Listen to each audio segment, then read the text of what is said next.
right now on Denver 7 News at 6 a.m. I want to be there. I want to live there. I want to be home. It's like a hellscape out there, and it's crushing for our morale to still see it. Marshall fire victims are exhausted and frustrated as debris removal is delayed because of a lawsuit.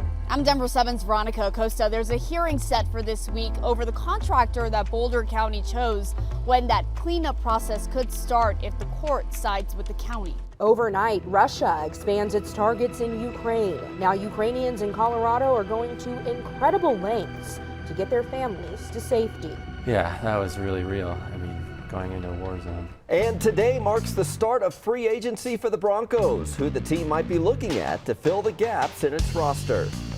Yeah, after the big get of Russell Wilson, of course, quarterback, now they got to pair the players around him.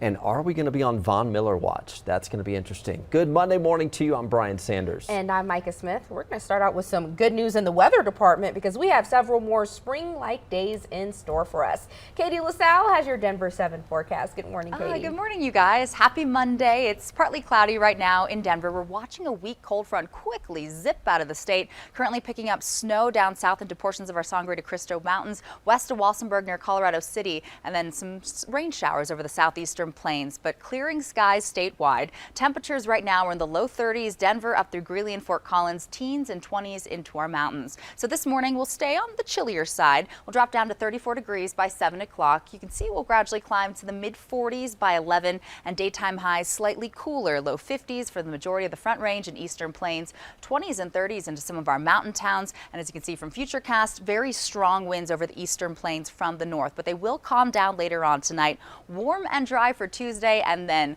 a lot more moisture moves back into the region. More on that coming up. Oh no, not more moisture. All right, well, everything's looking pretty good in the metro right now. It's really all in green this morning, but if you're heading north toward Fort Collins, there's that crash there on northbound 25 near Meade. Take a look from Air Tracker 7 showing that backup. Oof. I would not like to be stuck in that right now. They are detouring people off of the Meade exit. Good news, though, both lanes of southbound 25 are back open. But taking a look around the metro, I mean, if you are headed to the airport for spring break, any big plans, heading out of town, your drive time's looking good. And then as you just go around the metro, I mean, we are all in green. Looking real good out there this morning as long as you're not headed to Fort Collins or Meade.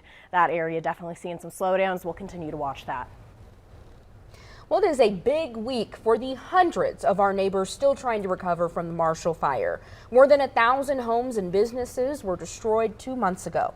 Now there will be major decisions on the cleanup process, and a local congressman is coming to talk about the federal assistance available. Representative Joe NEGUSE will tour the damage today. Denver 7's Veronica ACOSTA is live near the blocked off burn area this morning with the recovery movement this week. Veronica.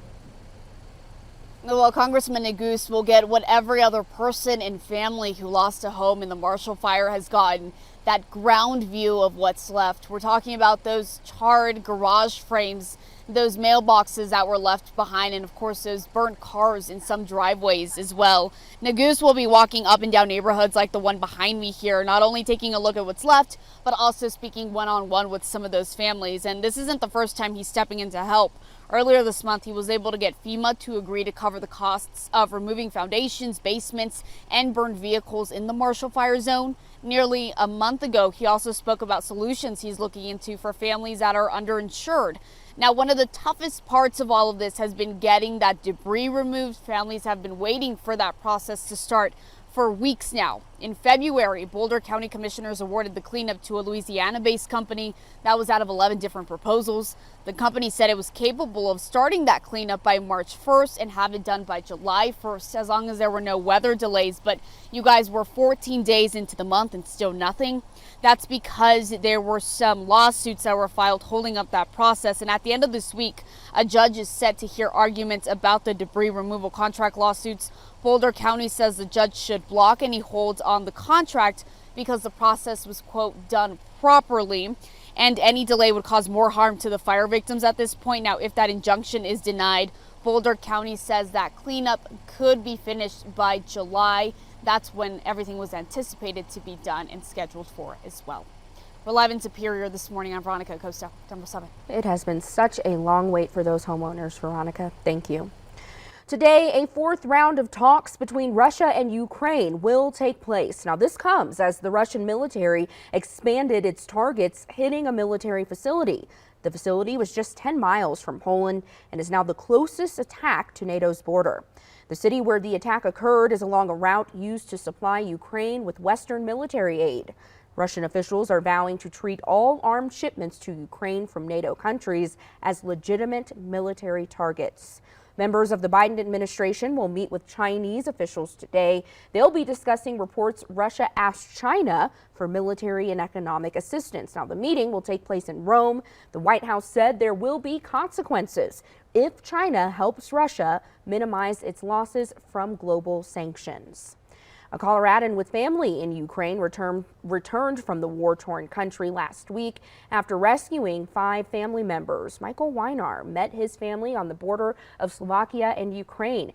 Everyone except his brother-in-law was able to cross. His brother-in-law is 36, and Ukraine prohibits any men 18 to 60 from leaving.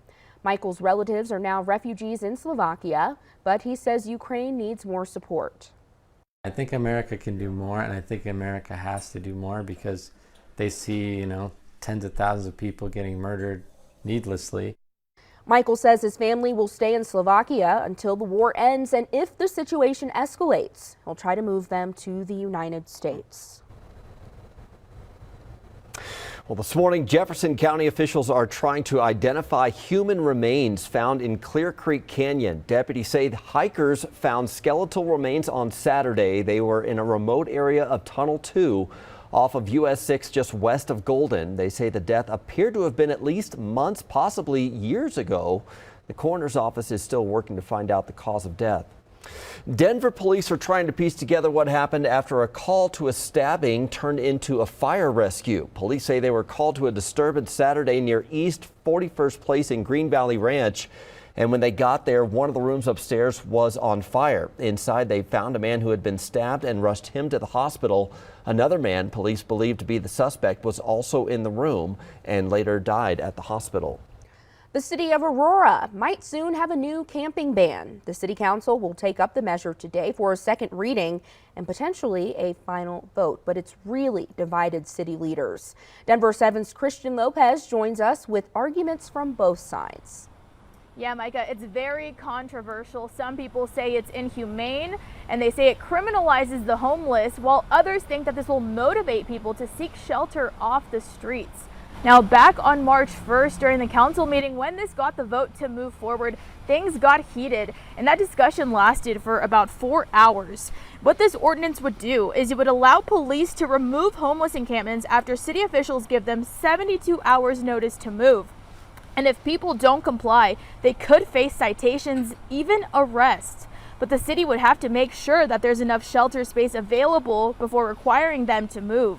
And it was exactly a year ago that Mayor Kaufman introduced this ban, and it actually failed back in August. But now it's back on the table.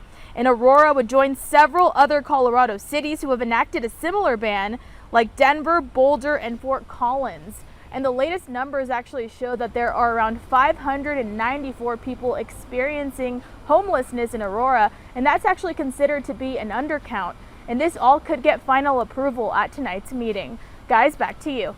All right, thank you, Christian, and we will be keeping you updated on that legislation. Another piece of legislation we're keeping an eye on, a bill to guarantee abortion access in Colorado. That will go to the House for a third reading today. Over the weekend, the House debated the Reproductive Health Equity Act for 23 hours. If it passes, the bill heads to the Senate. For some context, this bill guarantees a person's right to use or not use contraception. It affirms abortions are legal in the state, and it prohibits state and local entities from denying, interfering with, or discriminating against someone who has had an abortion. So the Broncos got their new quarterback in Russell Wilson. He'll likely be introduced on Wednesday. Now it's time to fill in the blanks around him. The NFL free agency period begins today. Denver 7 Broncos insider Troy Rank breaks down what the Broncos will be looking for. The NFL's oxymoron begins today. Legal tampering in free agency. It starts at 10 a.m., but contracts cannot become official until 2 p.m. on Wednesday. That is also when the Broncos are expected to introduce new quarterback Russell Wilson. Listen, if you don't like that acquisition, you must have an issue with Cindy Crawford's mole. But they have other needs as well. Priority number one, get an edge rusher. Chandler Jones is at the top of the list. He played college ball where Nathaniel Hackett coached at Syracuse. If not him, maybe Randy Gregory or Hassan Reddick. And if the chips fall a certain way money-wise, maybe even Von Miller.